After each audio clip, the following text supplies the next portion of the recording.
why would you call dildos silly? Like, masturbation's not silly. Joking about it Hey, is silly. I'll have you know, Rhino, I get very silly when I masturbate. I'm not surprised.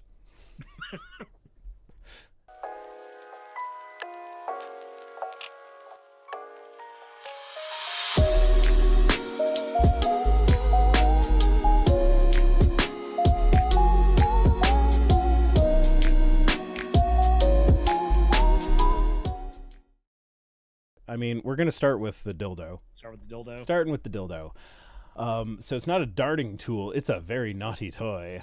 Roman dildo found. I knew the second you commented on this on Twitter, when you sent me the message like, "Hey, do you want to stream today?" I was like, "Oh, that the dildo is probably going to be one of the things." Did I comment on this on Twitter? I don't remember that.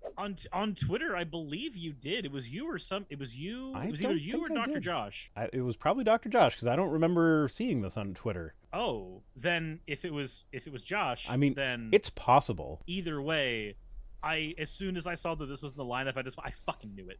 I knew we were going to talk about the dildo. I mean, yeah, it's a Roman dildo. It's made of wood, though. Like, that's painful. Got John Brown saying, "Yay, dildos." So archaeologists believe they may have found the only known life-size Roman dildo. We're going to get into it. I love the way they describe this thing. If it was not used as a sexual implement, then the 2,000-year-old object may have been an erect penis-shaped pestle, or like a mortar and pestle, because you need a penis-shaped pestle. Or it could have been a feature from a statue that people touch for good luck. So give the statue a wank on your way out for good luck. And then, like, apparently it was, like, cataloged as a darning tool. And then the person was like, part of me thinks it's kind of self-evident that it's a penis. You think? I mean... Like, this picture's even better. Like, how can you look at that and not see penis? All I see when I see that is ancient Roman size queens. It's not even really a size queen. We'll get into the measurements in a bit. Oh, okay. Maybe the perspective is just incorrect on my end there. Yeah. Well, no, the label is in centimeters, so you see 10 and you think that's big, but it's centimeters. So maybe it was somebody uncomfortable with it or who didn't think the Romans would do such silly things. Like, why would you call dildos silly? Like, masturbation's not silly. Joking about it is silly. I'll have you know, Rhino, I get very silly when I masturbate. I'm not surprised. If it squirts, you win, says Monorail 425. I just saw a video that was like a couple talking about one of them was like, "Oh, when I come from now on, instead of being like, oh my god, or I'm coming, it's gonna be like, the goo from me to you."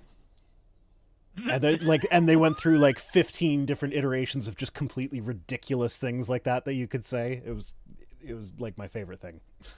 So the Vindolanda phallus is 16 centimeters long, which sounds impressive, but then you convert it to inches and it's like 6 inches. It's a good size, according to my girlfriend.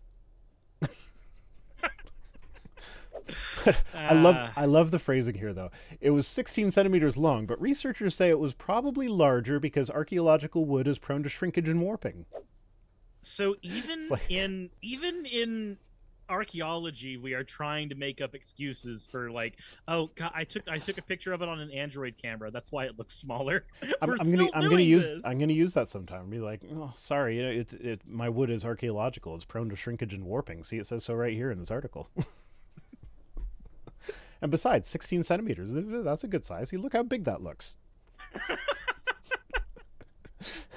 I mean, especially like it's right beside Donald Trump's head over here. So like, I mean, if it's bigger than Donald Trump's head. Yeah, look at it. Like the head of its head is bigger than Trump's head. Okay, but there's only one problem with this though. If you look at the wood, it's obviously circumcised. Yeah. Did Romans circumcise? I don't know actually. When did this date to? Did I skip past that? Is this pre or post Catholic Church of Rome? That's what I'm wondering. Because if it's post Catholic Church of Rome, then yeah. I don't recall seeing a date. Oh, 2,000-year-old object. So that sounds like pre. Quite. That sounds like pre. Yeah, that's pre. Pre with a penis. So the analysis has revealed it to be, at the very least, the first known example of a disembodied phallus made of wood recovered anywhere in the Roman world. That's okay. What makes this the first is that it's not a small miniature phallus, said Collins. It's life size. 16 centimeters. That's life size. That's a good size. It's also important because wood just doesn't normally survive. We couldn't find any parallels. I love how, like, whoever wrote this article was like loving the double entendre thing. Nova just came in. What the fuck did I just come back into? So let me explain. We're talking about penises. So often in archaeology, when we find an object, we can tell what it was used for or deduce what it was used for. This wasn't the case for this object. You couldn't think of anything that a big penis would be used for. You couldn't think of anything. We had to cast our nets wide and thinking, what would a 6.5-inch wooden carving of a phallus be used for? Gee, I wonder. You think it was men doing this? Like writing up this report? This is Rome, not Greece. So no, I mean like jury's out. I mean men writing up the report where they just couldn't think of what a giant wooden penis, or not. Oh, 6.5 inches. That's giant, right? Yeah. I mean, 6.5 inches makes me feel giant, but that's just look. Yeah. Got Monorail 425 says splinters hurt. Yes, splinters hurt, but this was also the phallus that was on the statue that everybody rubs for good luck, so it's been smoothed out by the constant touching.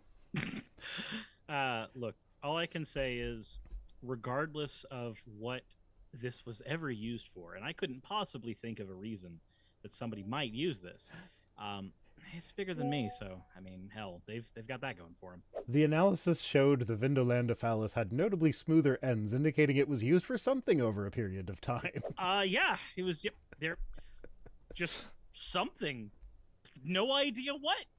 I just couldn't think of anything that would do that at all. And then if it was a sex toy, they're like, if that's the case, it would be, to our knowledge, the first Roman dildo that's been encountered from archaeology.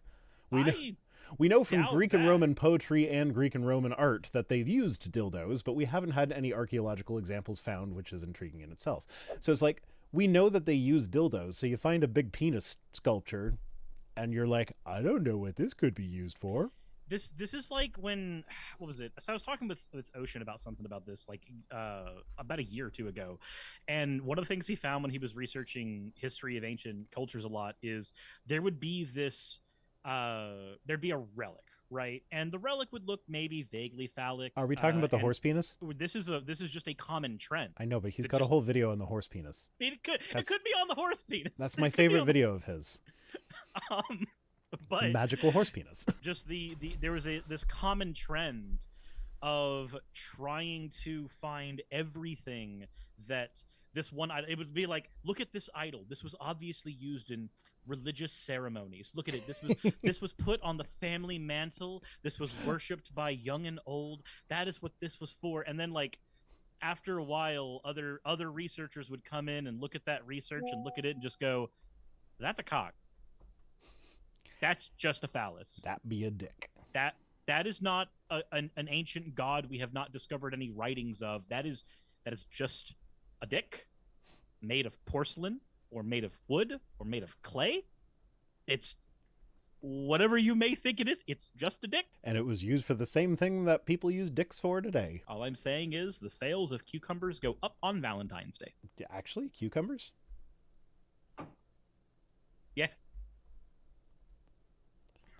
I mean, I have often joked about, like, going into a grocery store or like a Walmart or something and purchasing like objects together that, like, you know what they would be, like a cucumber and a box of condoms and some olive oil. Yeah. And just to see the look on the person's face. The problem with that is that I don't go to the people checkouts. I go to the self-checkouts because why would I want to talk to people? Yeah. People are kind of grody sometimes. Sometimes. Lana says, do people really use cucumbers? Like, a dildo's more expensive, but it's going to last you longer and be way more comfortable. Ivana, if you are very lonely on Valentine's Day, I'm sure anything will do in a pinch. Also, after you're done with the cucumber for that purpose, you can make a salad. I mean, you've basically just made a pickle. Oh, and then you can toss that salad. But you can't toss that salad because it's why you got the cucumber in the first place. The inability to toss the salad is why you got the cucumber.